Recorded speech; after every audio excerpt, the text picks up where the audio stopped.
nghiêng và bánh láp rồi.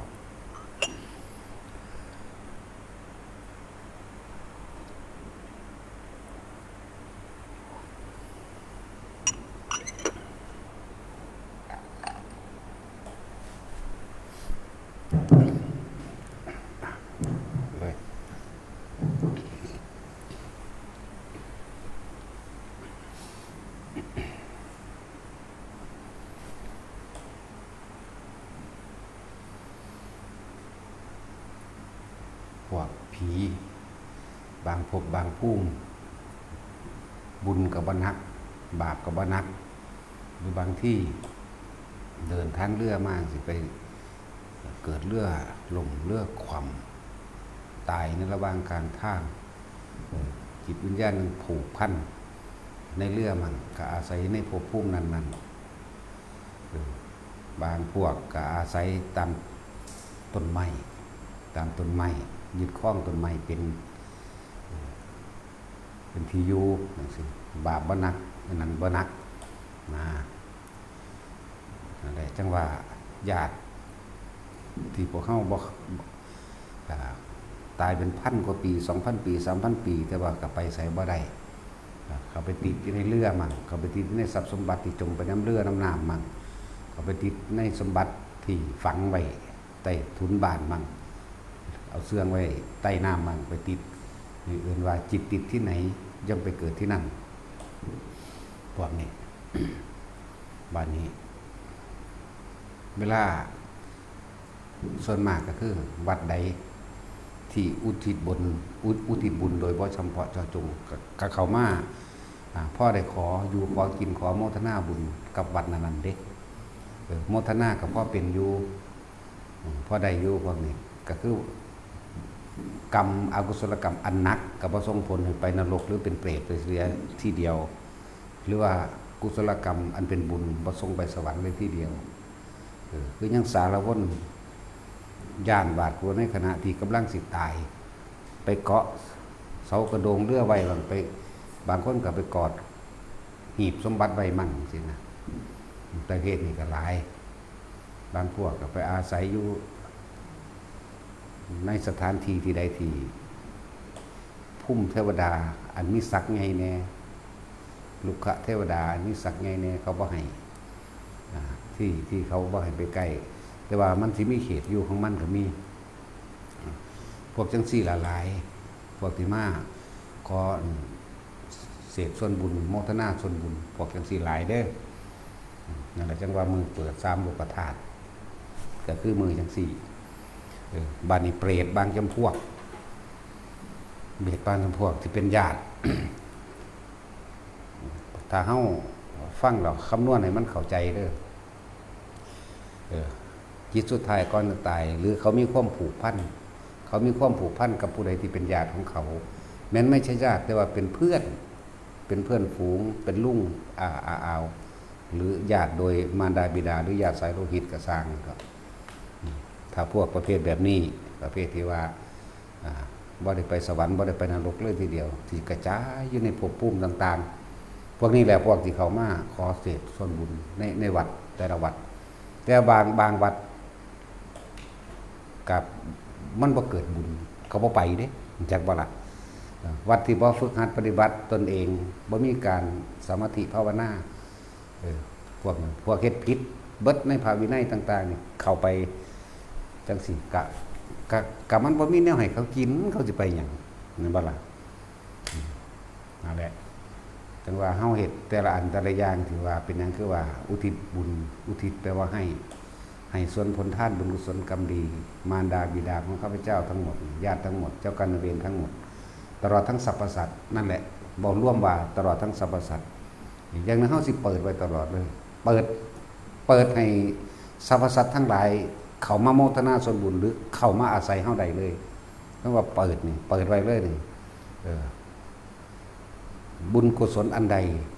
ที่จะเกิดขึ้นแล้วจากกายวาจาใจของข้าพเจ้าด้วยอำนาจแห่งพุทธานุภาพ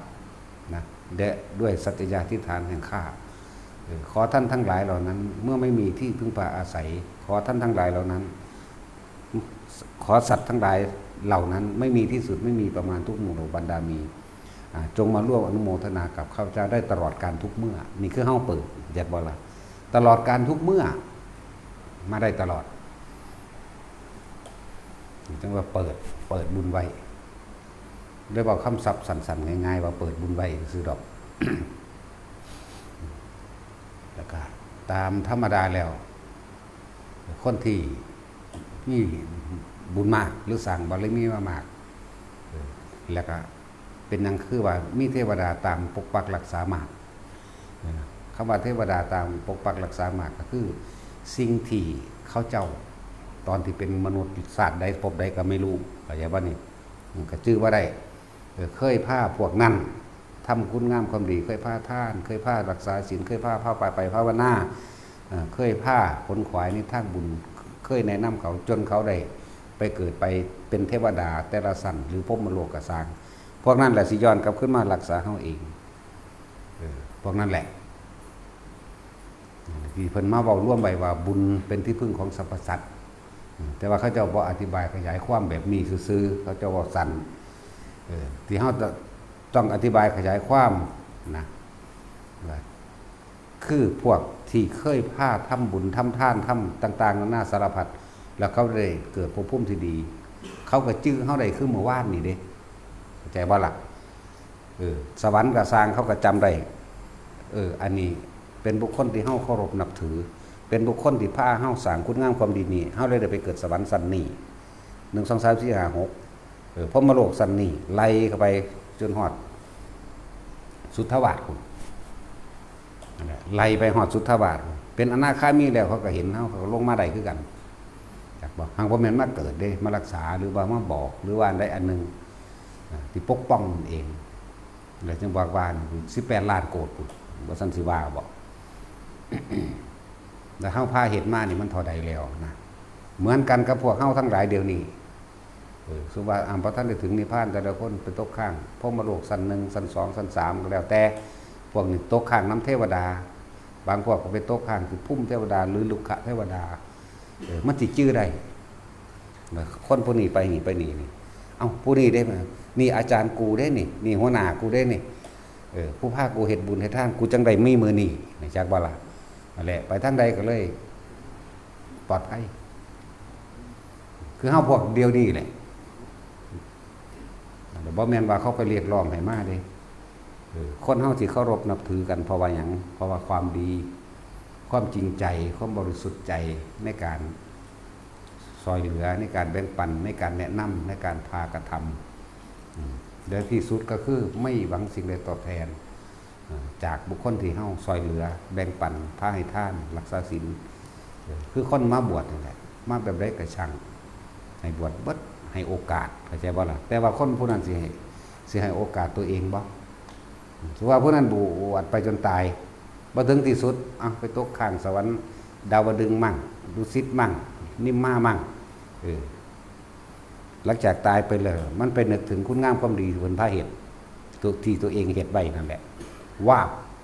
ตายขาดตายไปเกิดอยู่ในสวรรค์สันนั้นสมบัติทิพยสมบัติทั้งหลายแล้วนี่เฮาได้มาแบบใดเนาะเนี่ยมันสิคิดถึงเด้เพราะว่าได้สวดมนต์ได้ภาวนาอาจารย์ให้กูบวชอาจารย์พากูฝึกหัดปฏิบัติธรรมอาจารย์พากูส่งชาติเจริญชาติอาจารย์พาสอนกูแบบนี้สิคิดถึงเข้าใจว่าล่ะมันเป็นเมื่อวานของเขาแม้นว่า100,000 ปีแล้วก็สั่งเป็นเมื่อวานของเขาคือเขายังคิดถึงเฮานี่แหละการปกปักรักษาของหมู่เทพเทวดาอินพรหมทั้งหลายเป็นหยังเขาคือปกปักรักษาบุคคลผู้จังสันเพราะบุคคลผู้สันเป็นคนที่ผ้าค้นสร้างคุณงามความดีผ้าค้นสร้างก็ได้ตอนเป็นคนนี่เด้อย่างว่าล่ะผ้าเหตุไว้อีว่าเหมือนภาษีวลีศาสตร์นี่เกิดมาเป็นสามเณรศรีวลีนิดหน่อยบรรลุอรหันต์นะสิไปเยี่ยมพระโคติกะ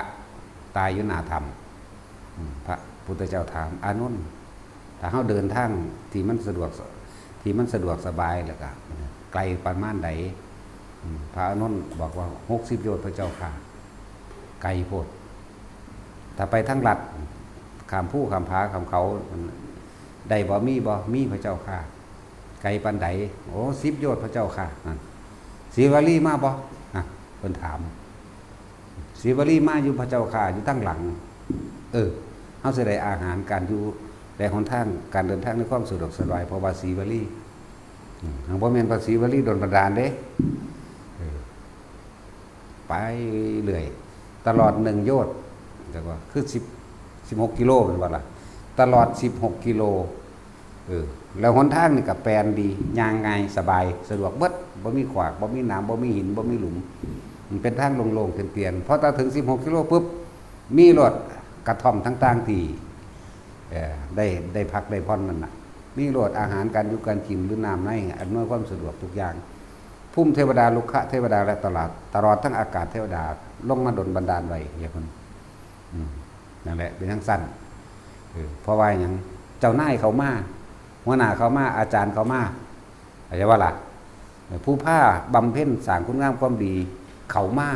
คือภาษีวลีนั่นเองภาษีวลีมาเกิดเป็นมนุษย์แล้วเป็นเน้นแล้วบวชแล้วแต่พวกนั้นเจ้านายเขามาหัวหน้าเขามาอาจารย์เขามาแล้วนี่คุณเขาเฮ็ดบูชาคุณอาจารย์เขาอยากบ่ล่ะแต่พวกนี้ก็มีผลพลอยใดไปนำอยากบ่ล่ะพวกนี้เขาบ่ได้เฮ็ดบูชาพระพุทธเจ้าเด้เขาเฮ็ดบูชาเขาเฮ็ดต้อนรับหรือสนองคุณของพระศรีวลีและคนที่มากับพระศรีวลีก็เลยได้รับความสะดวกสบายไปพร้อมจังซั่นนั่นแหละนี่คือที่มาของว่าบุญเป็นที่พึ่งของสรรพสัตว์ก็ดีบ่แม่นอยู่ซื่อๆสิไปเอิ้นยังบุญรักษาเทวดาคุ้มครองเด้อซั่นเอาความโลภผ้าบาจังซั่นแล้วมันสิไปรักษาคุ้มครองมาตั้งใดนี่เลยจังว่าจังแนะนำสั่งสอนในทุกคนว่าพวกเฮานี่เขามาเห็นกันแล้วอยู่นำกันแล้วนี่ให้รักกันเมตตาซึ่งกันและกันดุจดังแขนขาอวัยวะเดียวกันอย่าทอดทิ้งกันและให้เห็นอกเห็นใจกันตักเตือนกันแล้วตักเตือนกันอีกจนกว่าบ้าสามารถที่ตักเตือนได้ขับออกเข้าใจว่าล่ะแต่ตักเตือนบ่ได้แล้วไล่หนีอยู่เด้ประเภทว่าตักเตือนนี่จนว่ามันหนีเอาเองพุ่นได้บ่ธรรมดาเด้คือมันอยู่บ่ได้มันหอมนั้นใหม่หัวใจมันถ้าสิว่าไล่หนีมันท่านได้ไล่ปานใดดอกแต่ว่ามันหอนมันใหม่เอาเองมันไปเอาเองมันหนีเอาเองเด้เกิดปะทะกันเองดอกพวกจังซี่นั่นแหละแต่เขาบ่ฮู้จักได้ว่าเฮาตักเตือนได้เฮ็ดจังซั่นได้เฮ็ดแบบนี้ให้เฮ็ดแบบนั้นแบบนี้หรือให้กุศโลบายหาเครื่องอยู่เป็นของตนบ่ให้เฮ็ดยังเข้าใจว่าเจ้าของเด่นเจ้าของดีเข้าใจว่าล่ะถ้าเจ้าของถ้าดีแล้วคันไปติผู้อื่นไปคุ้มผู้อื่นไปตำหนิติผู้นั้นผู้นี้ติในทางที่ผิดซ้ำแหมติแบบเอาแต่ใจจังซี่นะนั่นแหละเฮาก็บอกว่าบ่ต้องเฮ็ดหยังดอกไปอ่านหนังสือพระไตรปิฎกไป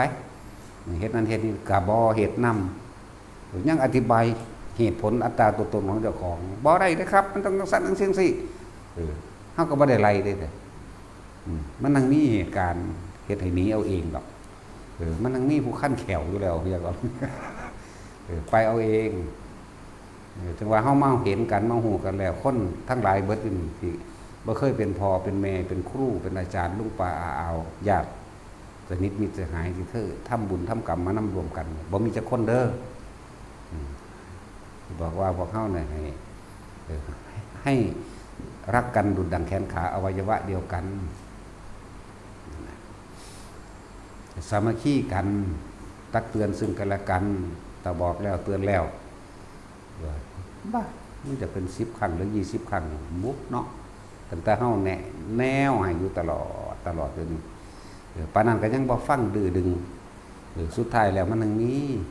ครูอาฆาตกันมันสิสัตว์กันเองดอกเนาะพระพุทธเจ้า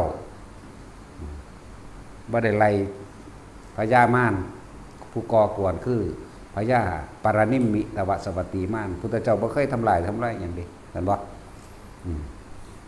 เฮ็ดจังได๋ก็สู้เพิ่นบ่ได้เพิ่นก็บ่ว่าอีหยังเพิ่นมีแต่บอกไปทางดีแล้วก็แล้วไปหายไปสุดท้ายเห็นบ่บาดครูอาฆาตมันเกิดมาพระอุปคุตที่เกิดมาบัดนี้สัตว์เอาเต็มที่เห็นบ่ล่ะ เอ้ยเฮ็ดอีหยังมากกูสู่เบิดถ้าอุปคุตมาทำลายงานฉลองเจดีย์ของพระเจ้าอโศกเฮ็ดเป็นฝนไฟมาเพิ่นก็เฮ็ดลมพัดหนีไปสู่จักรวาลใหม่เสื่อมสลายไปเรื่อยเฮ็ดเป็นหอกดาบแล้วแหลมปืนไฟเฮ็ดหยังมาเพิ่นก็สู่ไปเบิดเฮ็ดเป็นพญานาคเป่าไฟมาเพิ่นก็เฮ็ดเพิ่นก็ดลบันดาลใส่มหิทธิฤทธิ์ของเพิ่นเองเฮ็ดเป็นขุดใหญ่หยุมเอานาคไปกินอยู่หม้องอื่นพุ่นนั่นเสร็จแล้วเฮ็ดเป็นเสือมาเพิ่นก็เฮ็ดเป็นยักษ์ตีกระบองใส่ตายซ้ำจังซี่เฮ็ดเป็นยักษ์มากูเฮ็ดยักษ์ใหญ่กว่าสุดท้ายเอาไปเอามาแล้วเพิ่นดึงประคตเอวมาเพิ่นก็เป่าเพียงไปบัดเดียวพุ่นเสกหมาเน่าใส่ข้อไว้ที่ก็มัดไว้มัดใส่ภูเขาไว้ตีนที่ภูเขาต่ำอยู่เฮ็ดทั้งใดก็สู้กันบ่ได้เนี่ยเฮ็ดอีหยังมาสู้เบิดอย่างทรมานนี่นั่นแหละเอิ้นว่าครูอาฆาตกันมันนั่งมีครูปราบกัน ครูปรับครูปราบมันมีอยู่ในหันแหละ สุดท้ายแล้วก็ระลึกนึกถึงพระพุทธเจ้าได้บาทเนี่ยโอ้ยพุทธเจ้ากูเฮ็ดพยายามคัดความถึง100 ครั้งสิเฮ็ดให้เฮาเจ็บช้ำน้ำใจแม้เพียงครั้งเดียวบ่มีเลยคิดถึงเด้แต่ว่านี่สาวกแค่ปลายแถวเกิดมาว่านนี่มึงเป็นยังไม่เฮ็ดกูคักแท้ก็จมไปบ่เดียวแล้วทั้งโดนทั้งสูดดมหมาเน่าเข้าไปอีกส่งกระแสจิตไปพระอินทร์ซอยแก้หมาเน่าให้แน่เข้าไปหาเท้ามหาผมซอยแก้หมาเน่าโอ้โหเฮ็ดบ่ได้อันนั้นเพิ่นเป็นพระผู้มีบุญมากเป็นผู้มีมหิทธิฤทธิ์เกินไปและอริยสงฆ์สาวกของพระพุทธเจ้าเนี่ยเป็นผู้ประเสริฐคำใดก็เป็นคำนั้นบ่มีผู้ใดอาจสามารถที่แก้สัจจญาติฐานของเพิ่นได้ดอกว่าซั่นจนว่าเขาเจ้าฉลองเจดีย์7 ปี 7 เดือนแล้วจังมาแก้ให้เบิ่งนึกถึงคุณพระพุทธเจ้าที่ถือตึมอยู่หั่นนึกถึงไปนึกถึงมาทั้งให้ สั่นแล้วนึกถึงไปนึกถึงมาเอ้ยขึ้นชื่อว่าปรารถนาโพธิญาณพุทธเจ้าเก่งที่สุดขนาดสาวกปลายแถวสำนีก็ยังเก่งขนาดนั้นพระเจ้าเก่งที่สุดบ้าเฮาสิบ่เคยอยู่บ่อยากเป็นพระพุทธเจ้าคือกันละเว้ยพอแต่ได้ยินคำว่าเฮาก็ปรารถนาความเป็นพระพุทธเจ้าเหมือนกันหูเพิ่นได้ยินปิ้งทันทีเลยไปขอฟังซ้ำอีกทีนึงเมื่อกี้ที่ท่านว่าอะไรเหรอแม้เราเองก็ปรารถนาความเป็นพระพุทธเจ้าฟังซ้ำ2 ครั้ง3 ครั้งจังแก้ให้เด่นนั่นท่านพูดอย่างนั้นจริงหรือไม่จริงเราต้องแก้ออกมาให้ถ้าว่าจริงเอ้าขอให้ท่านเปิดเผยตัวเองหรือว่าท่านเกิดมาเคยเห็นรูปร่างกายพระเจ้าเป็นแบบใดให้ท่านแสดงให้ได้บ่คือแสดงร่างกายรูปร่างกายพระเจ้าเป็นแบบนั้นเป็นตลอดทั้งภาษาวกเด้อไปเฮ็ดให้แต่ว่าสัญญากันก่อนนี่ปราบพยศลงเห็นมันถ้าผู้ข่าแสดงเป็นรูปของพระพุทธเจ้าได้ท่านน่ะอย่ามาไหว้ผู้ข่าเด้อซั่นเห็นบ่ล่ะเอาก็ท่านก็เตรียมตัวกับเตรียมตัวเกิดกายเป็นพุทธเจ้าย่างออกมาทำอยู่ในระหว่างเป็นหัวหน้าหมู่ของสาวก500คือว่าทางนี้ก็หลงลืมสติคือกันจักว่าล่ะว่าสิบ่ไหว้ก็ไหว้ทั่วเป็นพระพุทธเจ้ามาสักครู่นึงเปลี่ยนปึ๊บตัวทันทีเห็นบ่ล่ะเอาคือสัญญากันแล้วว่าสิบ่ไหว้พวกข้าคอยบ่ได้ไหว้เจ้านั่นปัญญามันเกินกันเด้คอยไหว้พระพุทธรูปจักว่ารูปเหมือนพระพุทธเจ้าแหละนั่นแหละคอยไหว้พระพุทธรูปมันคิดไปกับแม่นได้เนาะกูแปลงเป็นพระพุทธเจ้าได้เขาจังไหว้กูซั่นแต่กูเป็นกูอยู่กูก็เขาก็บ่ไหว้กูเขาก็ผูกข้อกูใส่หมาเน่าซ้ำแน่ปัญญามันแพ้กันมันมีอยู่เพิ่นเรื่องครูปรับนี่แหละครูปรับมันมีอยู่ครูปรับครูขากันได้เลยพวกนี้เขาเคยขากันตายมาแล้วเด้นั่นพอแห้งเด้นั่นแหละหลายอย่างที่พวกเขาต้อง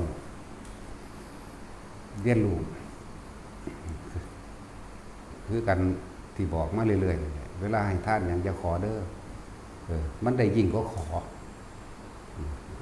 อเลยได้สิ่งที่ประเสริฐก็ทรัพย์สมบัติอันเป็นแม้กระทั่งโลกิยะสมบัติตลอดทั้งทิพยสมบัติทั้งหลาย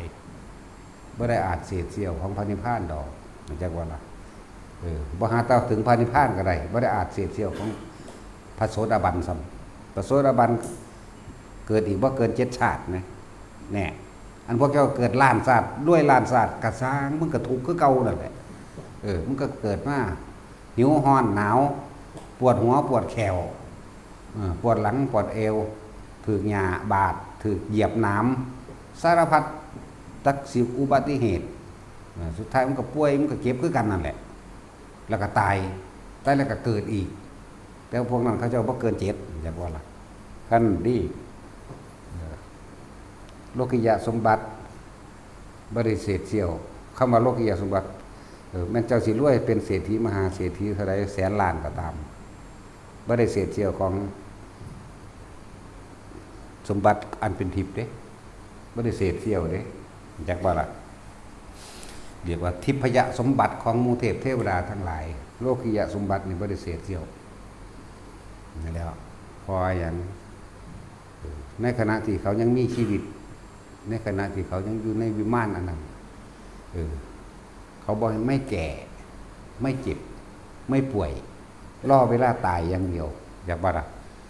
พวกนี้เจ้าติทองคำกูมีนี่1,000 ตันนี่เนาะผู้เดียวนี่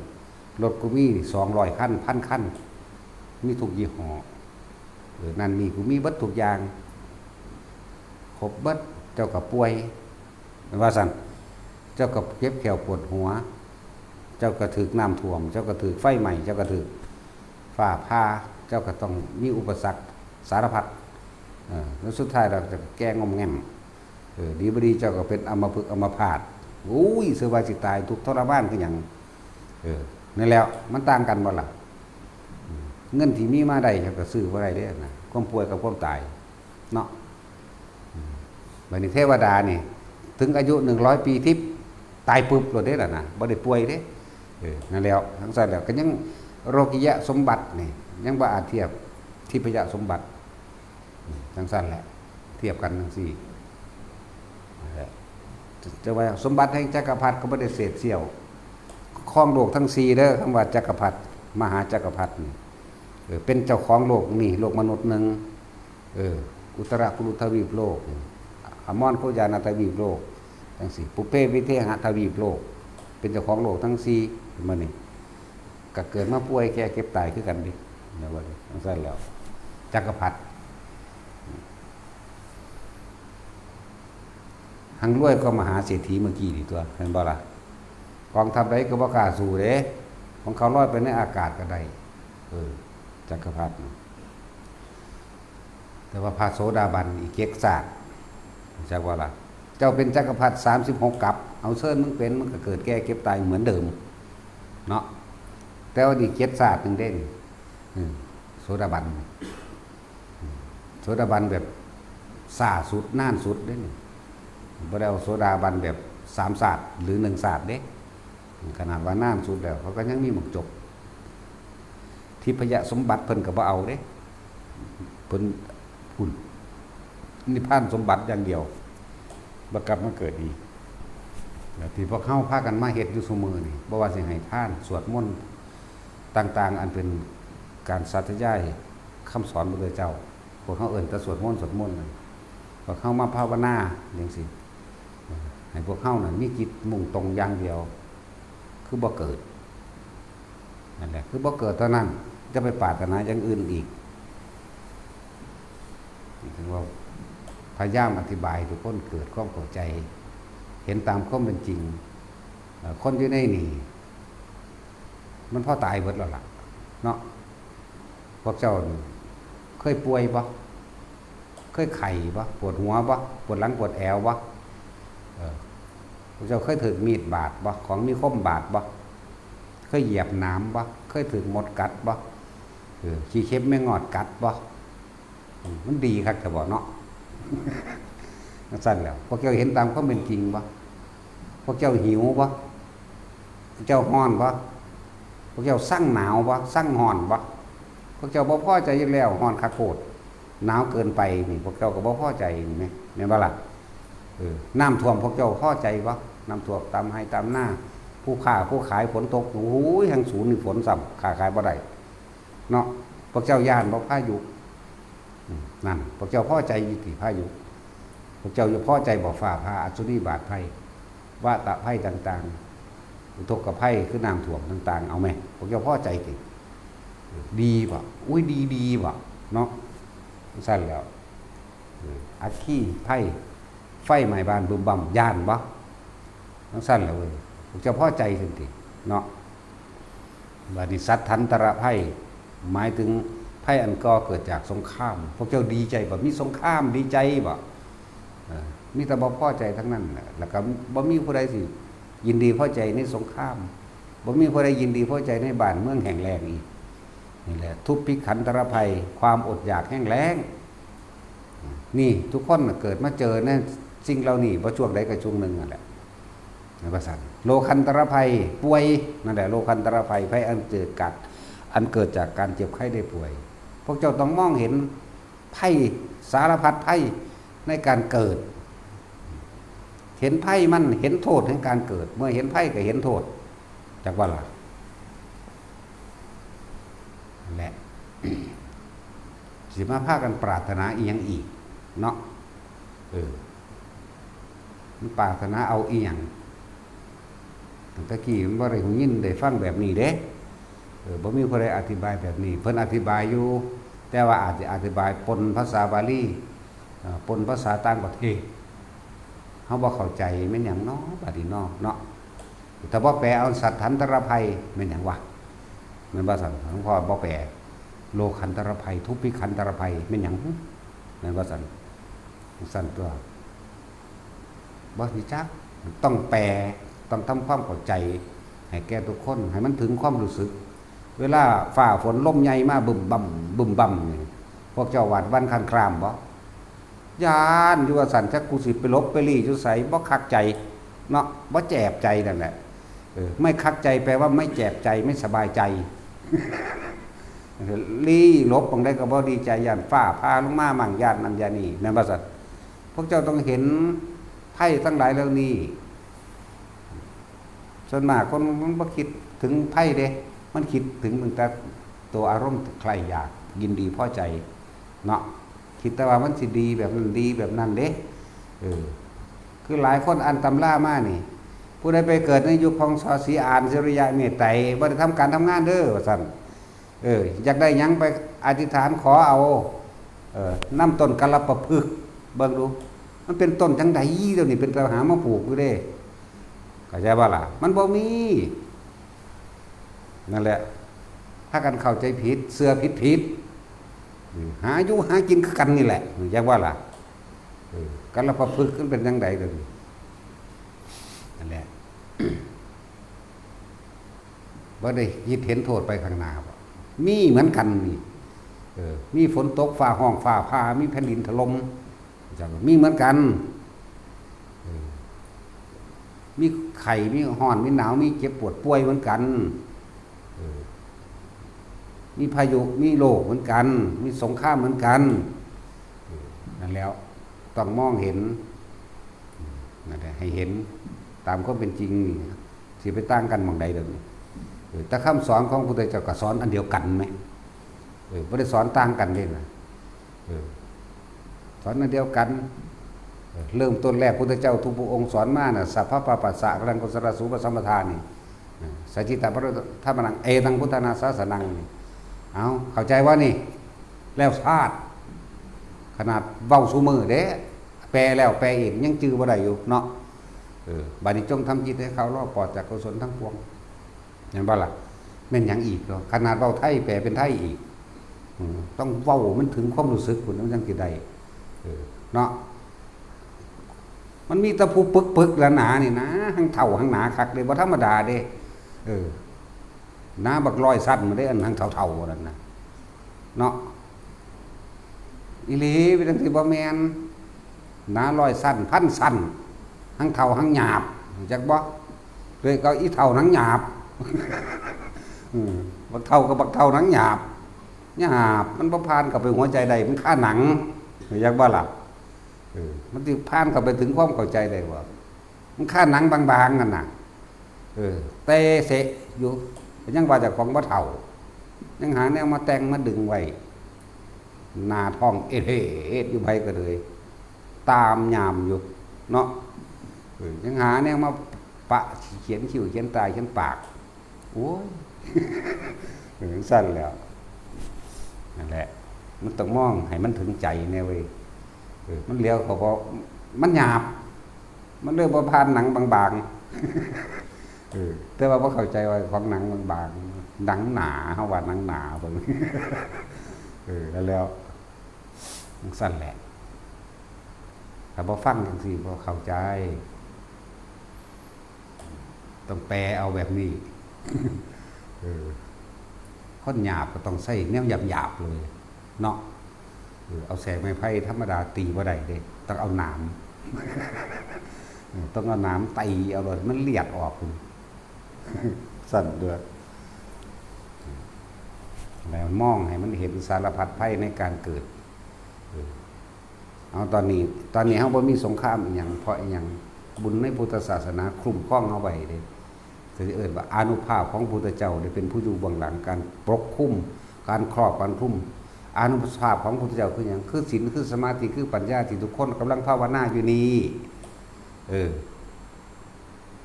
บ้านนี้เบิ้งพุ่นเขาลบกันอยู่มุนอุยปุยอยู่พุ่นประเทศใดอิสราเอลบ่ฮามาสอย่างแม่นบ่ซะยูเครนรัสเซียสู้กันลบกันอยู่พุ่นนั่นแล้วจากนั้นกับอาวุธใหญ่หนักลงถึงตัวบัดนี้มันจะเกิน8 เดือนอยู่บ่นี่แม่นิวเคลียร์ลงลูกแรก2 ลูก3 ลูกเขาตายกันไปเกินคู่ละครึ่งจังสิหยุดเด้ขนาดนั้นแหละว่าอันนี้ขนาดบ่ทันได้มีนิวเคลียร์เด้นี่นั่นแล้วมุนลุยปุ้ยอยู่เดินนี่ไว้ก็เลยนั่นซั่นแหละนั่นเลยเอิ้นว่าสัตถันตระภัยอันเกิดจากการสงครามจากบ่ล่ะพวกเฮาบ่มันพวกเฮามันอยู่นี่ผู้ปกป้องเฮาก็ผู้ที่เฮาอุทิศบุญหาอุทิศบุญให้อุทิศผลทานบุญกุศลกรรมดีให้โดยที่เฮาบ่ต้องไปขอดอกทางขอมันทางบ่มาโอ้ยหญ้าปั่นกูจะเป็นรักษาแมงกูจะเป็นตีนทางต่อพุ่นแล้วเนาะอีหลีนี่แหละบัดนี้ความบริสุทธิ์ใจที่พวกเฮาเฮ็ดนั่นน่ะเฮ็ดซื่อๆเฮ็ดเฉยๆเขาก็ได้รับเต็มที่เขาก็มาของเขาเองโดยต้องเอิ้นหลวงพ่อนี่บ่เคยเอิ้นผู้ใดมารักษาจักเทื่อเด้มิตรดาสั่นพระอินทร์ก็บ่รอดหรอกมื้อนี้ก็เลยโอ้บ่รอดอีกแล้วกูกุมกะมับอีกแล้วว่าแนวใดกูอีกเนาะบัดนี้น้อน่ะจังซั่นแล้วเขาเห็นความบริสุทธิ์ใจในการสร้างสาธารณประโยชน์สาธารณะบุคคลทั้งหลายเป็นสาธารณะเป็นบ่ลำเอียงเขาเห็นความบริสุทธิ์ใจที่เฮาเฮ็ดที่พี่มันตัวพี่แล้วเฮ็ดนะเขาบ่ได้ไปหวังได้ว่าผู้ใดมาเคารพนับถือบ่ได้สนใจว่าไผสิมาศรัทธาพร้อมเด้เพราะด่าอีหานี่ก็ด่าเด้เนาะเป็นสั้นอีหลีนี่แหล้วไปเครียดกับไปผูกคอตายสิตีเนาะอธิบายขยายความให้เกิดความเข้าใจปานยังบ่ฮู้จักหยังไปตายซะถ้าฟังหลวงพ่อนี่บ่เข้าใจไปตายซะมันจังบ่บาปหลายตอนนี้มันมีบาปอยู่ล้านโกฏถ้าจากนั้นมีชีวิตอยู่ไปฮอด60 ปีหรือ80 ปีมันสิเป็นล้านโกฏอยากว่ามันสิหนักกว่าเก่าตายใส่ของเก่าซะก่อนถึงสั่นครับพวกเขามองเห็นไพ่สารพัดไพ่ในการเกิดที่สงครามสัตถันตรภัยอันก่อเกิดจากสงครามโลคันตรภัยอันเกิดจากโลกก็ผู้ใดก็มีโลกนั่นแหละภัยอันเกิดจากโลกจะบอกโลกอยู่ในกายของเจ้าของเองแหละบ่มีผู้ใดเฮ็ดให้ได้เจ้าของเฮ็ดเองเด้ใช่ว่าล่ะบ่มีผู้ใดโดนบันดาลเด้บ่มีคำว่าศักดิ์สิทธิ์แบบนั้นน่ะกรรมมันเกิดจากการกระทำของตนเองสุดท้ายแล้วย้อนขึ้นมาหาเฮาเองมันเฮาเฮ็ดไว้ล้านชาติที่แล้วเวลากุศลกรรมเก่ามันให้ผลมาสู่ว่าเจ้ากรรมนายเวรมันมาเห็นมันคือเมื่อวานเด้แต่ของที่เกิดล้านชาติแล้วเข้าใจบ่นี่บัดนี้เขาหลุดออกมาอย่างว่าเดิมเป็นน้ำบักฮานี่เห็นกูตายเด้กูก็นำยำมึงคือกันพอดีเจ้าของบ่มีบุญเป็นเครื่องต้านอย่างว่านี่ เจ้าของบ่ได้สร้างบุญกุศลไว้เป็นเครื่องเกราะป้องกันตัวเองมาถึงกันเมียนกันล้นแล้วตายโคโลเลยล่ะว่าตายก็เป็นอัมพาตอัมพฤกษ์หรือแขนขาขาดอีหยังที่เฮ็ดให้เจ็บปวดก็จังซั่นล่ะแต่ถ้าเฮามีบุญกุศลเป็นเครื่องปกป้องคุ้มครองเฮาเองแม่นหยังก็เฮ็ดเฮาบ่ได้เลยบัดนี้เป็นครูอาฆาตสามารถฆ่ากันตายได้เลยดิก็บ่อาจสามารถเฮ็ดหยังเฮาได้จากบัดนี้ก็ภาวนานี่ดิบุญใหญ่ก็ดีอานาปานสติเป็นที่หลบภัยทั้งหลายที่หมู่มารไม่อาจสามารถทำอันตรายใดๆได้เลยจักบ่รับนี่ก็สร้างตัวนี้แหละภาวนาตัวนี้มันเป็นบุญใหญ่เป็นเกราะป้องกันใจเฮาก็สงบใจเฮาก็เย็นอารมณ์เฮาก็บ่ร้อนมีสติระลึกผิดถูกระลึกควรหรือบ่ควรดีหรือเลวหรือร้ายหรือมีประโยชน์เราบ่มีประโยชน์พอใจมันสงบแล้วเดี๋ยวมันจังฟังความจริงทำเข้าใจคำว่าความจริงคือทำคือความจริงคืออธิบายเดี๋ยวนี้นะแต่มันที่มันบ่สงบเพราะวันอยากได้บ่จังได๋สิเข้าใจติเนาะนั่นแล้วตะกี้ท่านแต่บ่หวังบ่ปรารถนาสิไปเฮ็ดหยังสั่นแต่บ่ได้ว่าเนาะคือเฮาว่าปฏิบัติธรรมนี่บ่ได้หยังเด้นี่บ่ได้เอาหยังเด้คำว่าปฏิบัติธรรมปฏิบัติให้ถึงความจริงนี่อกุศลกรรมหรืออกุศลธรรมนี่กุศลกรรมหรือกุศลธรรมสองอย่างเห็นโทษเห็นประโยชน์แต่ว่าเห็นความยึดมั่นถือมั่นยึดในบุญแต่ว่านี่จะว่ายึดในบุญปรารถนาในบุญเพื่อสิไปเกิดเป็นนั่นเป็นนี่เป็นนี่เป็นนั่นไหลไปเรื่อยๆบางที่กระทำบาปเพื่อบุญจังว่านั่นแหละหลายอย่างสลับกันเพื่อให้เห็นเพื่อให้ว่างจิตเป็นกลางเพื่อให้เห็นสัมมาคือแบบนี้มิจฉาแบบนี้บุญแบบนี้บาปแบบนี้กุศลคือสิ่งดีเป็นแบบนี้อกุศลที่มันอยู่ในจิตเท่านี่คำว่ากุศลและอกุศลเกิดจากจิตนี่แหละบัดให้มันเห็นถ้ายึดสิ่งหนึ่งยึดบุญยึดกุศลบาปบ่ยึดกระสร้างมันก็เป็นน้ำมันมาเองเหมือนความสุขและความทุกข์เป็นของติดกันเหรียญบาทนะเนาะ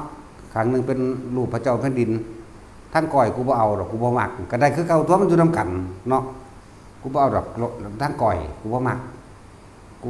เอาทั้งก่อยกูบ่เอาทั้งหัวกูบ่มักมันก็ได้คือเก่าตัวจังซั่นแล้วเกิดกับครูตายเนาะจังซั่นเกิดกับครูตายจะไปใส่เกิดแล้วกูบ่เอาอันตายเนาะจังซั่นเลยตายคือเก่าล่ะตายเบิดข่อยสิทำนายถึงเบิดอยู่นี่เกิดมาแล้วสิบ่ตายคนบ่มีดอกแม่นผู้ใดเจ้าสิหามมาได้มึงจะทำนายว่าเขาสิตายทำนายคือเก่าเนาะทำนายเลยพยากรณ์ได้เลยว่าทุกคนเกิดมานี่ตายเบิด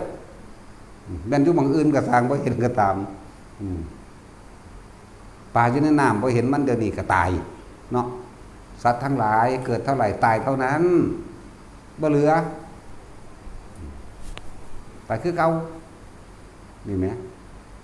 อยากให้เห็นโทษต่างๆที่พวกเจ้าสิปรารถนาไปใส่พวกเจ้าปฏิบัติธรรมไปหยัง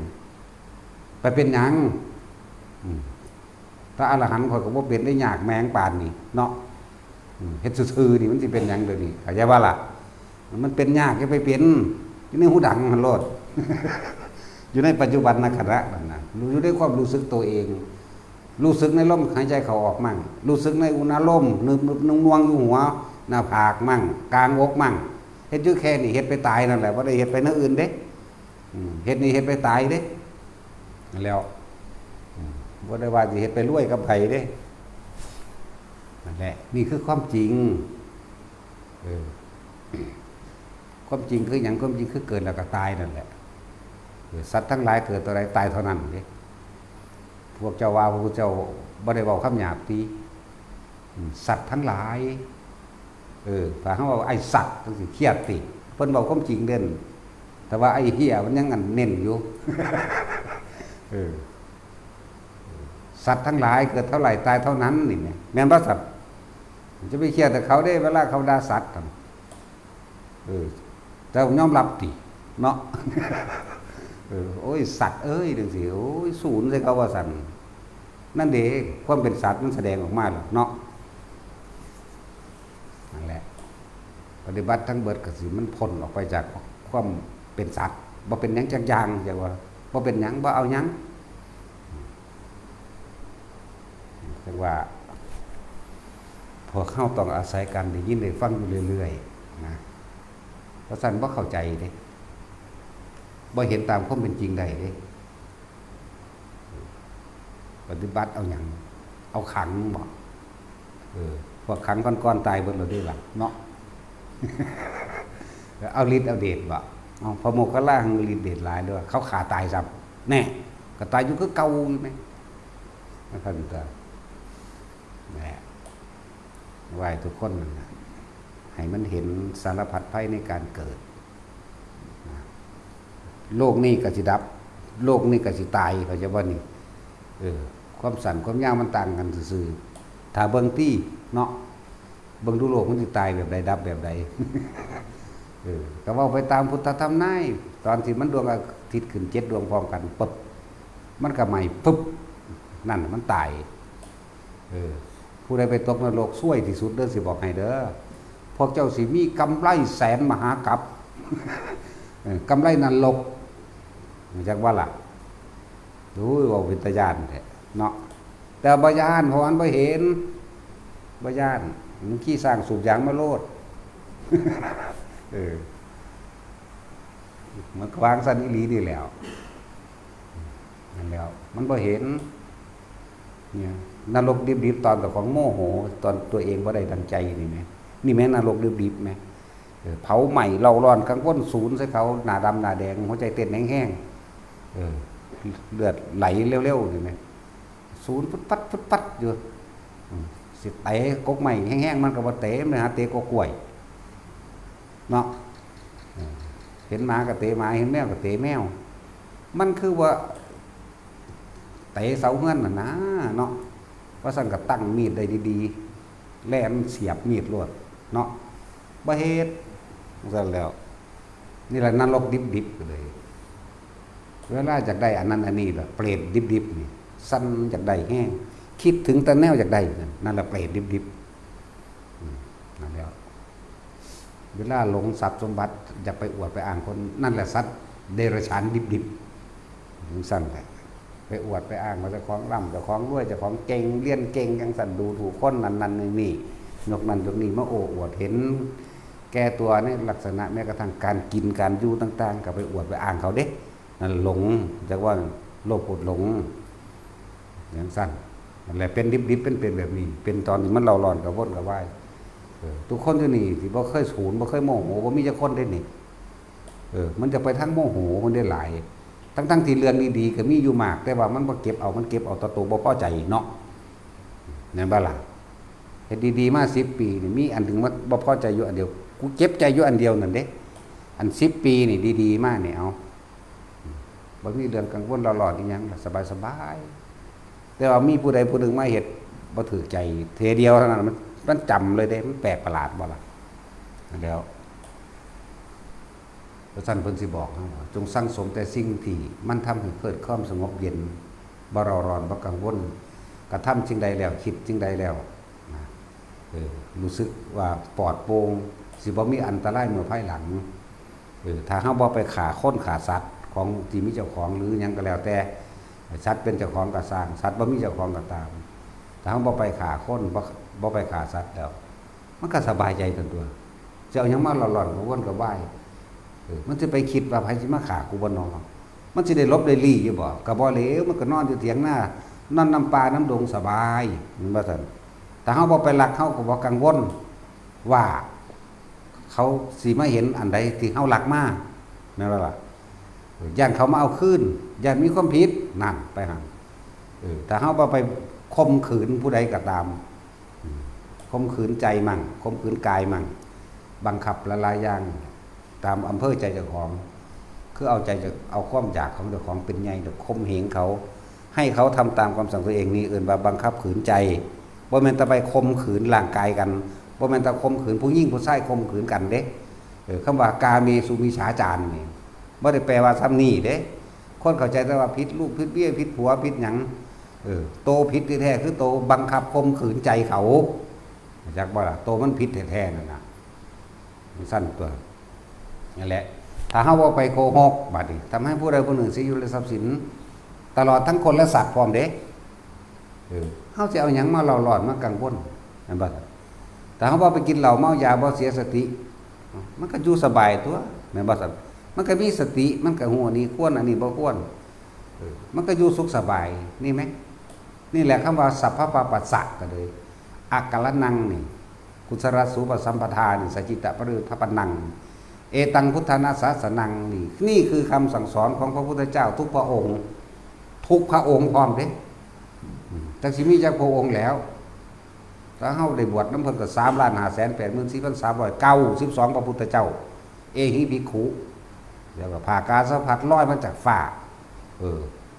ผมเล่นหนวดเหี่ยนลงเองโกนเองบ่แม่นโกนตาดจังซี่เด้มันบ่มีเลยอยากว่านุ่งผ้าเข้าปานคนมีอายุถึง60พรรษาพุ่นตัวมันยังมาเป็นบ้าเว้าอยู่เดี๋ยวนี้อยู่อยากว่าล่ะภาษาหยังพอทำนี้ปฏิบัติเอาเงินปฏิบัติเอารวยปฏิบัติเพื่อให้ได้งานก็มีมาปฏิบัติท่านเพื่อสิได้หลายก็เก่าก็มีเนาะออกจากนี้ไปก็ไปเว้าพื้นกันเนาะแม่นบ่ล่ะจังซั่นแล้วบ่ได้เบิ่งลมหายใจเจ้าของเด้ไปสะกิดกันไปหรือว่านั่นแล้วไปทั้งสั้นต้องอธิบายแบบนี้ไม่ต้องเข้าใจที่ว่าภาษาบาลีผลไปนำในน้อยก็บ่เข้าใจเนาะตนแลเป็นที่พึ่งของตนการช่วยเหลือบุคคลผู้อื่นนั่นแหละคือการทำตนเป็นที่พึ่งของตนบ่เข้าใจเนาะแต่เขาบ่วายจังสี่บ่เข้าใจอีหลีเด้เอาขนาดนั้นเด้ยังว่ามันหยาบมันหนายิ่งกว่าหนังสร้างภาษาหนังบางๆห่มเจ้าของซื่อๆก็ได้เนาะลีนี่แหละเป็นยังสิบ่แม่นทำดีสิมาเกิดบ่ไปก็เลยเนาะนั่นแหละเป็นบ่นี่เขาอยู่ในปัจจุบันอยู่ในปัจจุบันบ่ได้กังวลเรื่องอนาคตของตนสิเป็นแบบไหนบ่ได้กังวลเลยก็เลยต้องหลุดพ้นจากอดีตพร้อมเข้าพรรษาหรือบ่เข้าพรรษาบ่มีความหมายสำหรับเฮาบ่ฮู้มื้อเลยเด้เอามันคือเข้าเมื่อวานนี่มันออกแล้วติพุ่นน่ะนั่นแหละคิดย้อนหลังเอามันคือเป็นแนวนี้นะเพราะว่าเขาอยู่ในปัจจุบันเขาบ่ได้มีความหวังว่าสิได้นั่นเป็นนี่อันนั้นอันนี้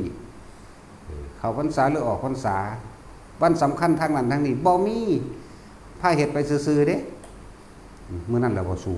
บ่ล่ะมันบ่มีอยากว่านี่อยากว่าคำว่ามันบ่มีความหวังว่าสิได้นั่นสิเป็นนี่แม้กระทั่งความตายมันก็บ่มีมันบ่ได้กังวลเลยกับตาย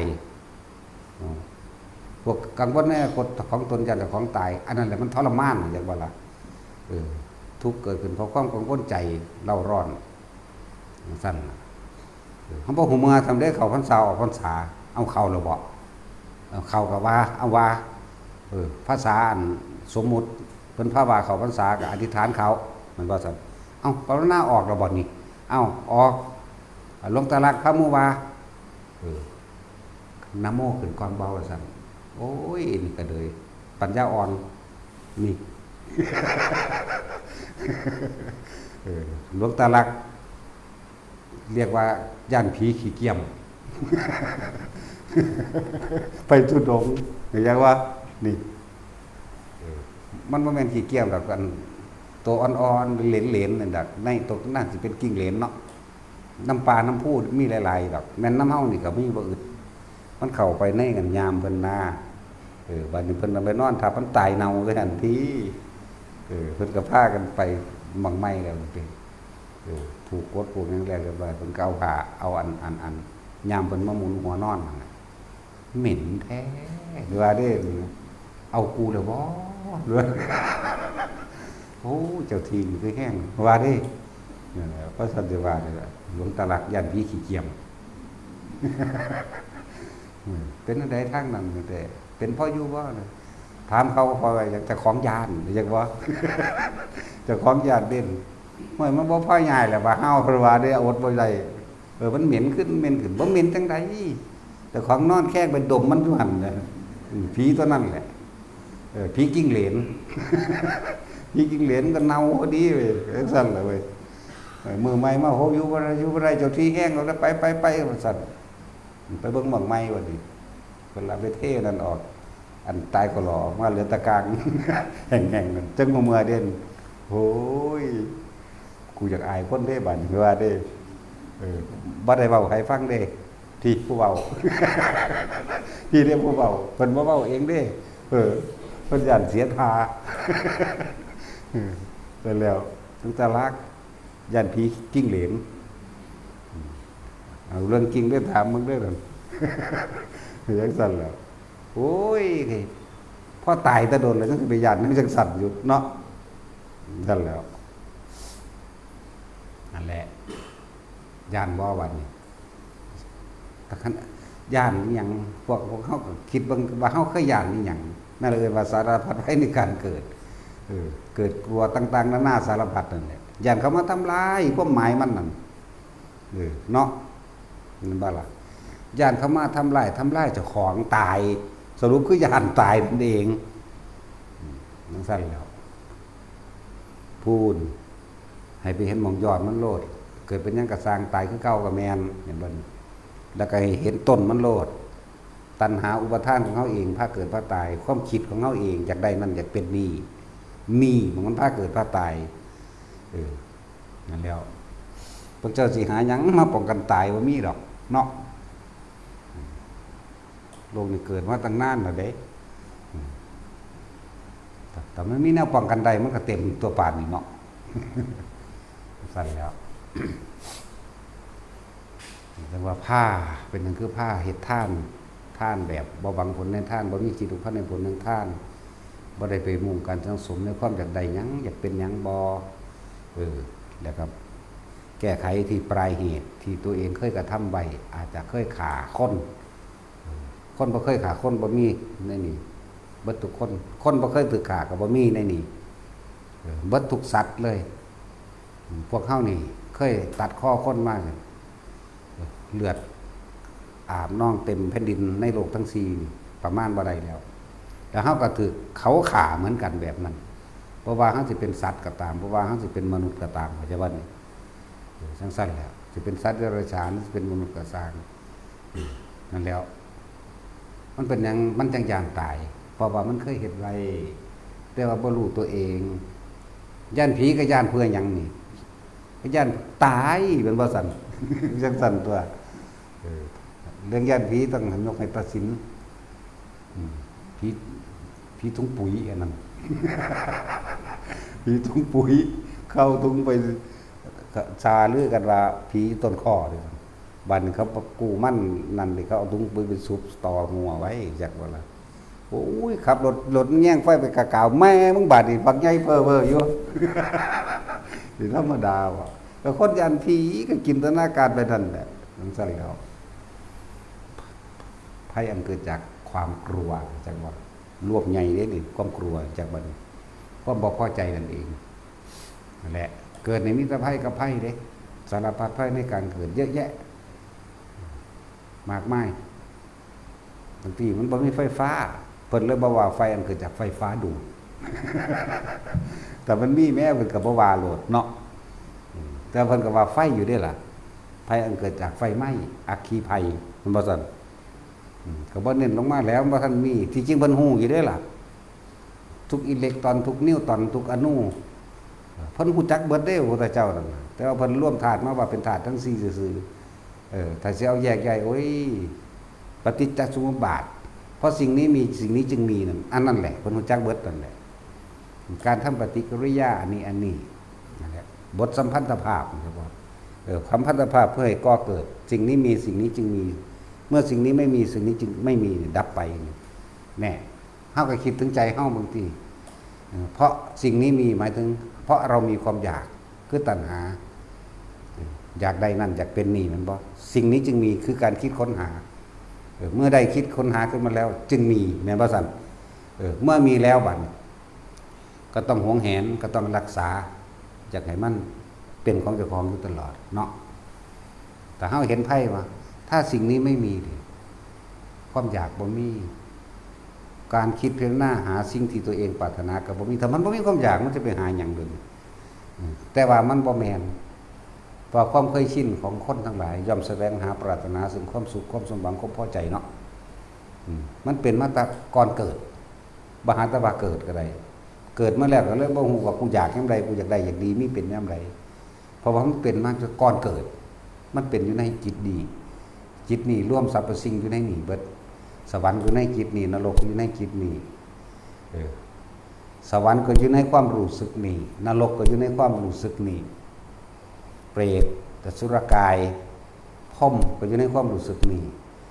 ตัณหาและอุปาทานหมายถึงความอยากและความหยุดความอยากในรูปรสกลิ่นเสียงผู้ชายก็มักผู้หญิงมันก็มีอยู่ในจิตนี่ในความรู้สึกนี่เข้าใจบ่แต่ว่ามาท่านถึงเวลาแสดงของมันก็คือย่อมเป็นไปตามเหตุปัจจัยตามอายุเหมือนบ่ตอนเฮาเป็นเด็กน้อยเฮาบ่ได้ไปอยากเอากันเลยล่ะแม่นบ่ซั่นมันคือธรรมดาอยู่ตอนเฮาเป็นเด็กน้อยก็อยากไปเล่นน้ำหมู่มวนหัวสะอิกสะอีดแน่เริ่มพอใจเห็นว่านี่รูปรสกลิ่นเสียงแล้วเด้นั่นแต่ว่าบ่ทันได้มาเรื่องของการเสพกามเสิ่งกันนั่นแหละเสพกามจักบ่เดี๋ยวนี้ว่าพระพุทธเจ้าเว้ามวนติเสพแปลว่าอันนี้แหละจักบ่หรือจะเอาภาษาไทย เอาวัตศิลป์บ่เอาแม่นบ่ย่านเขาว่าหลวงพ่อบอกบ่ม่วนโอ้ย พุทธเจ้าเพิ่นว่าสัตว์ทั้งหลายก็ไอ้สัตว์คักๆนี่แหล้วจักบ่ล่ะ เป็นว่าสัตว์นึงสั่นตัวแต่บ่แปลงสิก็บ่เข้าใจดอกเนาะว่าเพิ่นบ่ด่าติโมฆะบุรุษโอ้ยบักเลวกว่าหมาอย่างว่านั้น คำว่าโมฆะบุรุษแปลว่าใดสัตว์มันเป็นภาษาบาลีเด้นั่นน่ะโมฆะนี่แม่นบ่สัตว์บุรุษแปลว่าหยังแปลว่าผู้ชายโมฆะบุรุษจังซั่นแหละว่าเพิ่นบ่ด่าติบัดนี้ไม่เพิ่นต้องเว้าตรงเด้นั่นน่ะหรือสิเอาภาษาตรง จังซั่นตัวเฮาบ่ฮู้เด้ว่าเฮามีความปรารถนามาตั้งตอนใดตอนเฮาเป็นเด็กน้อยแค่คิดถึงหมู่พวกหน้าตาลักษณะท่าทางความเว้าความจาแบบนั้นแบบนี้เห็นบ่จักแล่นไปหาเขาจักไปเล่นมันม่วนนี่หาแต่ความพอใจใหญ่ขึ้นมาในอีกระดับนึงก็เป็นอีกแบบนึง15 16ปีเริ่มแล้วเด้บาดอารมณ์ทางเพศเกิดเห็นบ่ล่ะเริ่มจากไปเบิ่งหีเบิ่งนมเขาเด้พวกผู้ชายก็เลยพวกผู้หญิงก็จักเบิ่งของเขาคือกันนั่นแหละเนาะความอยากเดียวกันอารมณ์เดียวกันมันต่างเพศซื่อผู้นึงมันมีคุยยหฐานนี่เว้าสุภาพ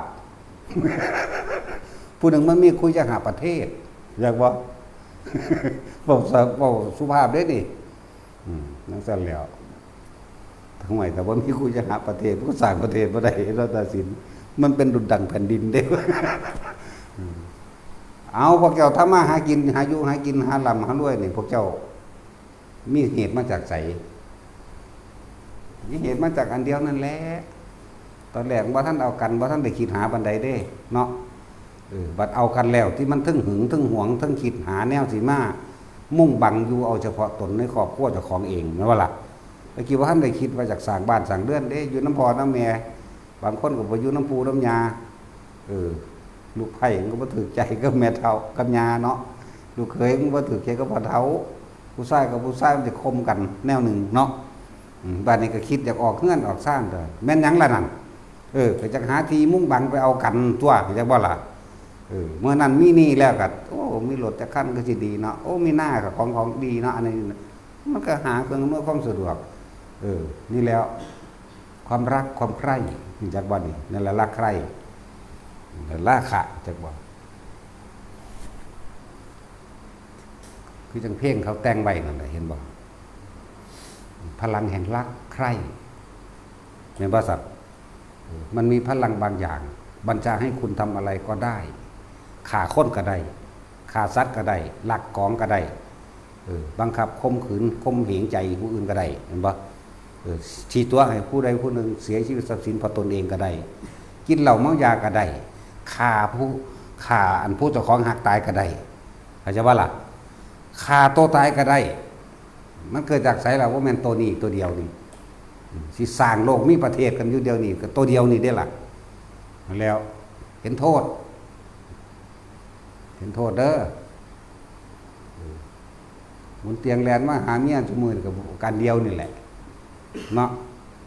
หรือสิปฏิเสธบ่ต้องยอมรับตัวจังได๋ความจริงหัวงอกขาวจนพูนอยู่ก็ยังหมักอยู่ อุ้ยแต่ก่อนเขาไม่งอกนะดูว่าดิเขาสวยนะว่าดิโอ้ยเดี๋ยวนี้ก็ยังสวยอยู่หรอกเนาะแต่ว่าพอสวยป่าโลดเด้อกล้าป่าบ่เดี๋ยวฟังภาษานี้ออกแล้วป่าตะกี้เพิ่นป่านี่แปลว่าป้าป่าเดี๋ยวนี้แปลว่าเลิกกันแล้วเพิ่นเข้าใจแล้วหรือยังก็ล่ะแล้วโอ้ยอย่าพึ่งเลยหรือว่าเดี๋ยวเนี่ยเป็นครูด้วยสั่งถ้าไม่ตามใจฉันจะเลิกกับเธอนะฉันจะป่ากับเธอนะ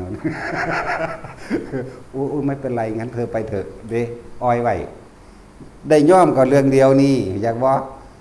ได้ย่อมจึงต้องได้อ่อนได้ย่อมให้เขาเพราะเขาจะเอากินแต่ว่ามันก็สิกินทำได้ดอกว่าแล้วเฮาได้ย่อมได้อดได้ทนเวลาไปทำการทำงาน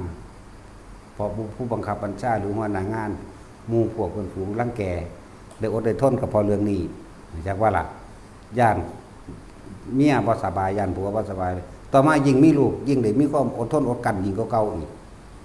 สาเหตุมาจากไสล่ะเพราะว่ามันเรื่องดีเป็นต้นเหตุมันเป็นสาเหตุมันเรื่องกามนั่นแหละจักว่าล่ะมันมาจากนี่แหละถือเขารังแกข่มเหงถือเขาเอาเปรียบยอมเขางานผิดเวลานาทีหนึ่ง2 นาที5 นาทีเขาหักเงินทำนี่ยอมแม่นบ่ทั้งสั้นตัวเรื่องเดียวนี่แหละพวกเจ้าเห็นโทษมันเด้ออะไรเห็นโทษมันคักๆเฮ็ดจังได๋สิละสิ่งทั้งหลายเหล่านี้ออกวิธีละกับวิธีง่ายพร้อมก็คือลมหายใจเฮานั่นแหละถ้าพวกเจ้าคิดว่าจะทำอย่างนั้นจะทำนี้บ่มีทางละได้เอาความคิดละบ่ได้ต้องหยุดคิดจึงจะละได้ก็ต้องอาศัยลมหายใจอานาปานสติจากบ่ล่ะที่สอนให้อยู่เดี๋ยวนี้แหละแต่ละคนผู้ใดเฮ็ดบ่ทันได้เป็นมาเฮ็ดเอาเด้ออยู่อุ้ยซะมันอยากให้เขาได้คักเนาะพวกเจ้าเป็นไผเด้อก็คืออยากให้เฮ็ดแบบนี้เป็นแหละเนาะนั่นแล้วก็บ่มีอดีตก็บ่มีอนาคตเด้ผมบ่ได้อยากได้หยังบ่อยากเป็นหยังพร้อมเด้เขาบ่ฮู้เมื่อเด้เข้าพรรษาออกพรรษามีแต่เขาว่าอาจารย์มื้อนี้เข้าพรรษาเด้เอ้าติว่าซั่นมื้อนี้ออกเด้ว่าซั่นออกก็ออกตัวเอามันคือเข้าเมื่อกี้นึงพรรษาก็เลยแน่ทุกสิ่งทุกอย่างเป็นปกติเบิดบ่ได้เกี่ยวว่ามื้อนี้เป็นวันสำคัญพิเศษทางศาสนาเด้มื้อนี้อาสาฬหบูชาเด้มื้อนี้มาฆบูชาเด้มื้อนี้เป็นมื้อนั้นวันนั้นคือเขาเป็นปกติของมันนะเอาวันนั้นติเอากับพระเฮ็ดจักว่าล่ะสัตว์พระเฮ็ดซื่อๆเด้นี่เข้าใจไหมพระเฮ็ดเฉยๆพระเฮ็ดซื่อๆบ่ได้ว่าอันนั้นเด้มันเลยเป็นบ่มีหยังที่กังวลบ่มีหยังที่เร่าร้อนบ่มีหยังได้รอบ่มีหยังได้หวังการทรมานก็คือการรอคอยแล้วเนาะบุญเตียงมื้อนี้มีผู้รับแทนประสิทธิ์ในจักหน่อยแต่ก็บ่รอดดอกแต่ไปอินอยู่ทั้งเทิงก็ยังบ่รอดซั่นแล้วแล้วมีเมีย3มันเด้ไปอินซั่นแล้วนั่นแหละนั่นกับบ่พ้นคือกันเห็นว่าเพราะมันค่าอันเดียวนั่นแหละงามซ้ำเด้อันนั้นก็ดีบ่เหตุคือแบบนี้เด้จังแม่นยังหน้าท้องครับเป็นลายแผนที่โลกตัวมวมอยู่ไผก็เลยตัดสินฟังตัดสินแต่มันบ่เป็นจังซั่นดอกมันเป็นคือนกเพนกวินนะจังสิเอิ้นว่าจังใดดีมักม่วงเนาแอวก็บ่มีจักอันใดกูสิเอิ้นว่าแอวขาก็แย่งอีกขาว่าเกินกันย่ำยังกับ เฮ็ดแขนข้างเดียวเอามันคือหยังอันนี้ว่าเบิ่งกะกักโอ้ขามันแยงขามันบ่เกินโอ้ยตาก็เฮ็ดดิ่งกิ้งอยู่เวลาสูดด้วยกันกับผัวมันกวนฮิปโปฮิปโปเกียกตมโอ้ยสิหูบับเข้ามาห้องใส่กันวากที่จริงเขาบ่ได้สูนดอกตัดสินหูหนวกเมียเลยเบาดังทั้งตัดสินกับยานเมียหัวยิ้มกันเลยห้องใส่คือกันสั่นแล้วก็อยู่นำกันคือเก่านั่นแหละเพราะเรื่องเดียวนี่แหละอันเดียวนี่แหละเนาะบ่ได้เก่งเท่านี้น้ำโมน้อยเด้นี่แต่เก่งบวชแล้วปานนี้แม่นบ่ซั่นแต่ดุ้ยมื้อนี้ก็แม่นเบิดนั่นแหละแต่เก่งบวชแล้วหรือว่าเก่งอันนั้นก็อีหยังบ่อื่นไปเมียเพิ่นก็เลยอึ้ยยึไปเมียแท็กซี่ก็วันขี้เกียจหาวมันเป็นซ่านต่างขโมยบ่คือเป็นเรื่องเหลืองแนวดีหาไว้แต่คนเนาะไม่บ่ไหวคนสิไหวไผไหวให้หมานบ่รู้เรื่องแหมเนาะก็ไหวคนเพราะว่าคนมันหนาคนมันแปลว่าวุ่นคนจังสี่เบิ่งเป็นหยังพวกเยาว่าวุ่นว่าซั่นนั่นแหละเห็นโทษวิธีแก้โทษเห็นโทษเรื่องใดเห็นโทษเรื่องของกามนั่นแหละอย่าลืมได้กามตัวเดียวนี่ฆ่าคนที่เฮามักก็ได้คนที่เฮาพอใจก็ได้แม่นบ่ฆ่าเจ้าของก็ได้จริงหรือบ่จริงคือเฮาเห็นเป็นข่าวอยู่เรื่อยๆแหละโอ้ยเฮาบ่ฆ่าได้เฮาหาผู้ใหม่เอามึงอยากได้ผู้ใหม่กูก็เอาผู้ใหม่ได้ยากหยังเนาะตัดสินอย่ามาเว้าภาษาผู้เดียวนึงพูดตะค้อนพุ่นโอ้ยตายที่เสื้อสมุทรหืดอยู่นั่นก็เลยก็ว่าอีหยังโอ้ขี้ลายบ้านเป็นปลาตะโดนแล้วนั่นแล้วบ่ได้เพียงสั่นได้เฮามึงอยากได้ผู้ใหม่กูก็เอาผู้ใหม่กูอยากได้ของมึงอีกจังซั่นแล้วบ่ได้ยากเด้บ่ว่าจะฆ่าผู้ใดแต่หาเอาผู้ใหม่ไปเรื่อยๆเอาเนาะโอ้ยจัก180 ล้านก็เอาเด้เดี๋ยวนี้เอาว่าเจ้าศีลเจ้าบ่เหลือจังซั่นแล้วเห็นโทษทั้งเบิดรวมคือเว้าให้ฟังแต่ต้นกลับที่มันเกิดนั่นแหละตะกี้เป็นสัตว์ลักษณะบ่ได้นุ่งใส่เสื้อผ้าเริ่มเสพสมกันมาเสพกามกันมาเสพกันไปเรื่อยๆสักก่อนที่แรกบ่ได้เน้นย้ำว่าสิเอาผู้ใดเป็นผัวเป็นเมียเด้แต่อันนี้มันมาติดใจในรูปร่างลักษณะตาทางแบบนี้เลยถือเป็นเจ้าของเมื่อถือเป็นเจ้าของแล้วเลยมีการหวงแหนและรักษาเลยมีการป้องกันและฆ่ากันนี่มันเริ่มมีมาแต่บัดมันบ่อยากให้ผู้ใดเอานำหนีพากันไปอยู่สร้างบ้านสร้างเรือนอยู่หม่องใหม่นี่บ่ทันได้มีศีลมีธรรมมีหยังตะกี้ไปจักบ่นี่บ่ทันได้มีพระพุทธเจ้าว่าท่านลงมาตรัสรู้ทั้งซั่นแหละนี่แหละเริ่มต้นมันมาแบบนี้จนพวกเขามาเป็นจังซี่จนบ่ฮู้จักว่าต้นมันอยู่ไสปลายมันอยู่ไสพวกเฮาบ่ฮู้เลยเด้แต่บ่นำเรื่องนี้มาเว้าบ่เข้าใจเด้นี่จักว่าล่ะพูดเริ่มต้นจากการตั้งกลับใหม่หรือโลกที่ตั้งเกิดขึ้นใหม่ที่เป็นเราเองพวกไปสวรรค์กับยุสวรรค์อยู่แล้วเป็นของเขาอยู่แล้วเขาวัดกันโดยพลังงานแสงไม่ว่าการลอยไปธรรมดามันวันนี้โลกนี่เกิดขึ้นโดยกำเนิดของมันเองมีน้ำห่มอยู่มีงวลดินเกิดขึ้นสัตว์ทั้งหลายแล้วนี่ก็ลอยมาซิ่มเบิ่งก็เลยเกิดเป็นกายหยาบหยาบไปหยาบมากก็เลยเป็นกายข้นนั่นแหละเป็นง่วก็เป็นง่วไปเลยเป็นควายก็เป็นควายไปเลยเป็นเป็ดก็เป็นเป็ดไปเลยเศษอกุศลกรรมเก่าทั้งหมดที่เฮามาเกิดเป็นสัตว์ต่างๆนานาชนิดสัตว์โลกเป็นไปตามกรรมย่อมจำแนกแจกสัตว์ทั้งหลายให้เป็นไปต่างๆนานาด้วยการกระทำของตนไหลมาบัดนี้เฮาเว้าเรื่องคนว่าท่านได้ใส่เสื้อผ้าตะกี้ว่าท่านได้มีการเสพกามหยังกันว่าท่านได้มีการแข่งขันและแย่งชิงอาหารที่อยู่อาศัยบ่ท่านมีหากินผลไม้รากไม้เกิดน้ำปลาแต่บ่ล่ะเมื่อหากินไปหากินมาร่างกายมันก็อยากขึ้นนั่นนี่ขึ้นมาเรื่อยๆก็จับเบิ่งกันแล้วก็เอากันตะกี้ก็เอาทั่วไปเหมือนหมาเหมือนเป็ดเหมือนไก่นั่นแหละเอาไปเลยแต่ว่านี่มันมาติดใจในรสชาติ ติดใจในรูปร่างลักษณะแบบนี้กูมักหุ่นนี้กูมักแบบนี้เรื่องหึงเรื่องหวงเรื่องรักษากันเรื่องฆ่ากันนั่นแหละจังหนีแยกออกไปสร้างบ้านสร้างเรือนสร้างบ้านสร้างเรือนจึงมีการเก็บอาหารเมื่อมีการเก็บอาหารมาแล้วก็เครื่องอำนวยความสะดวกการเก็บไว้ซื้อไว้สั่งสมไว้สั่งสมไว้เห็นบ่ล่ะนั่นแหละเริ่มต้นมันมาตะพุนเอาแค่ต้นกับบ่แม่นมาหาก็เป็นเดี๋ยวนี้พ่อแม่เฮาก็บ่ได้สอนได้ให้เอากันนี่เข้าใจบ่ล่ะมีอยู่บ่มีบ่ได้สอนลูกเอากันแบบนั้นเด้อล่ะมีอยู่บ่บ่มีมันก็เป็นปลีเฮ็ด2คนทำเนาะเห็นว่าตาจุ้ยหรือจะไปโชว์แม่นอยู่บ่จะไปออกโทรทัศน์พุ่นบ่ออกทีวีพุ่นบ่นะลีย่านแต่คนมาเห็นเคยเฮ็ดเป็นฮะ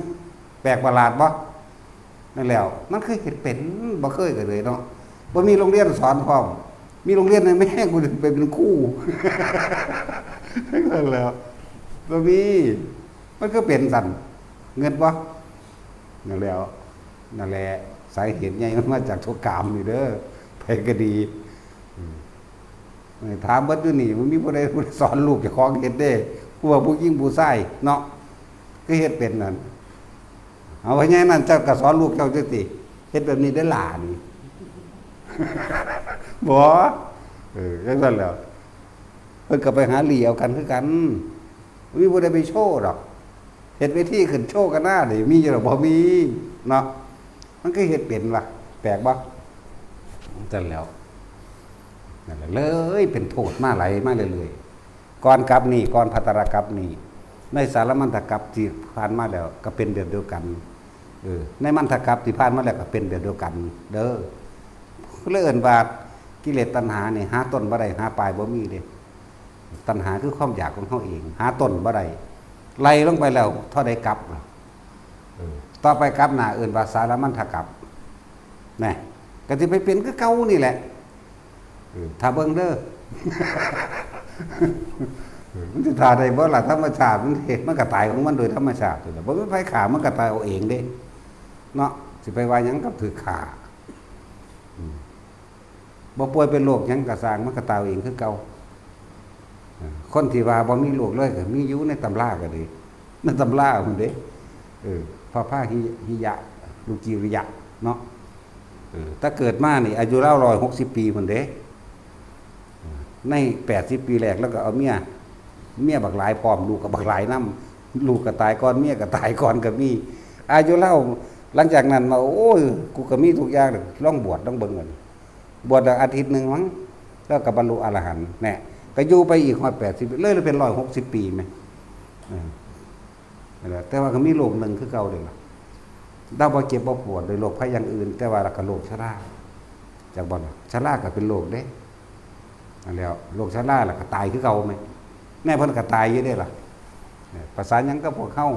100 โรคคนที่นี่แต่ละคนจังแม่นอีหยังโอ้ยเดี๋ยวก็เบาหวานเดี๋ยวก็อันนั้นเดี๋ยวก็อันนี้อยู่เนาะ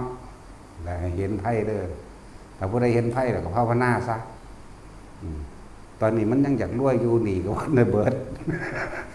ก็เฮ็ดมั่งบ่เฮ็ดมั่งก็จังมันก็เฮ็ดไปมื้อนึงก็จะต่ำกว่า 3-4 เวลาแน่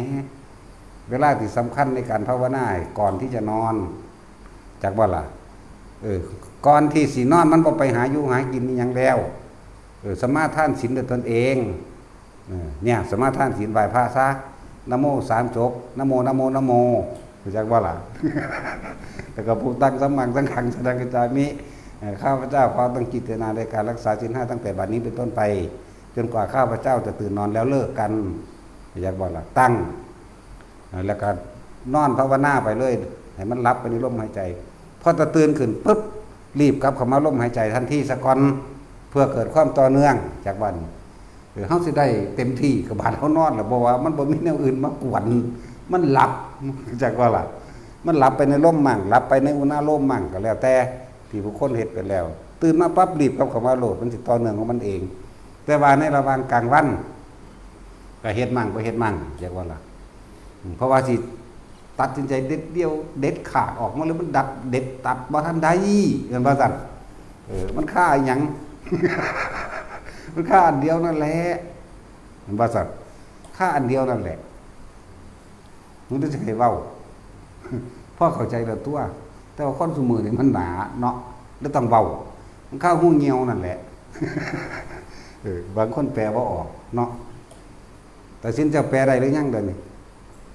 ได้แล้ววะแต่แปลว่าได้สิเว้าให้ฟัง